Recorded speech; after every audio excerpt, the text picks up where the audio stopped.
আসসালামু আলাইকুম এভরিওয়ান, আশা করছি সকলে ভালো আছেন। আলহামদুলিল্লাহ আমিও ভালো আছি। প্রতিবারের মতো আজকেও একটি নতুন ভিডিও নিয়ে হাজির হয়ে গিয়েছি আপনাদের সামনে। যদিও আমি কন্টিনিউ ভিডিও করি না, কিন্তু টুকিটাকি ভিডিও আপনাদের সামনে উপস্থাপন করতে আমার খুব ভালোই লাগে। আশা করছি আপনাদেরও ভিডিওটি ভালো লাগবে। তো দেখতে থাকুন ভিডিওটি। আমরা সকলেই কম বেশি জানি যে ইমানের পরে সর্বশ্রেষ্ঠ ইবাদতটি হচ্ছে সলাত বা নামাজ। আর নামাজ শিক্ষা তো প্রত্যেক মুসলমানদের করতেই হবে। আর এখানে মাদ্রাসা শাখার স্টুডেন্টদেরকে নামাজ শেখানো হচ্ছিল। আর এই যে দেখতে পাচ্ছেন, আমি এখন ক্লাসে এসেছি। এখানে যে আরবি হুজুর আছে তার ক্লাস ছিল এটি। সে যেহেতু নামাজ শেখাচ্ছে, সুতরাং সে অবশ্যই ক্লাসে অ্যাটেন্ড করতে পারবে না, তাই আমি তার ক্লাসটি নিচ্ছিলাম। ওদেরকে এখানে মাখরাজ এবং হাদিস পড়াচ্ছিলাম।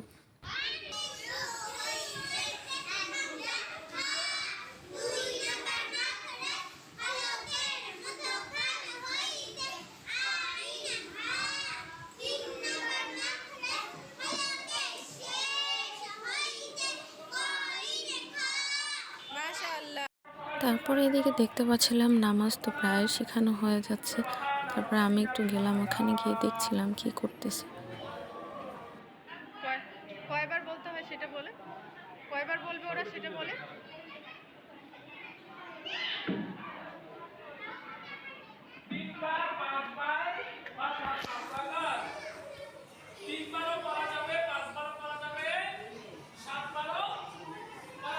এভাবেই হুজুর ওদের বুঝিয়ে দিচ্ছিল যে সিজদাতে গিয়ে কয়বার সিজদার তাসবিহ করতে হয়, কয়বার পড়া উত্তম।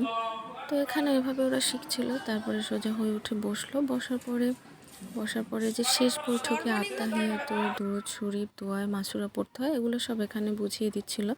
এভাবে ছেলেদের নামাজ শেষ হয়ে গেলে আবার মেয়েদের পালা। মেয়েরা যেহেতু আজকে ক্লাসে বেশি আসছিল না, তাই অল্প কয়েকজনকে শেখানো হচ্ছিল। তো মেয়েদেরও ওইভাবে সেম উপায়ে শিখিয়ে দিয়েছিল, জায়নামাজের দোয়া থেকে শুরু করে যেভাবে একের পর এক নামাজের নিয়ম আর কি, সেভাবেই ওদেরকে শেখানো হচ্ছিল। ওরা যদি এখন শিখে তাহলে এটা ভুলবে না। আনন্দে আনন্দে শিখলে পরে সেটা ওদের মনে বেশি গেঁথে থাকবে।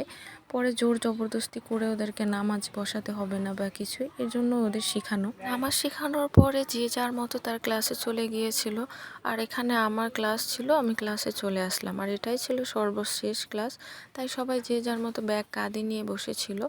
যাই হোক, আশা করছি ভিডিওটি আপনাদের ভালো লাগবে। ভালো লাগলে আপনারা লাইক, কমেন্ট, শেয়ার এবং সাবস্ক্রাইব করে দিবেন। আল্লাহ হাফেজ।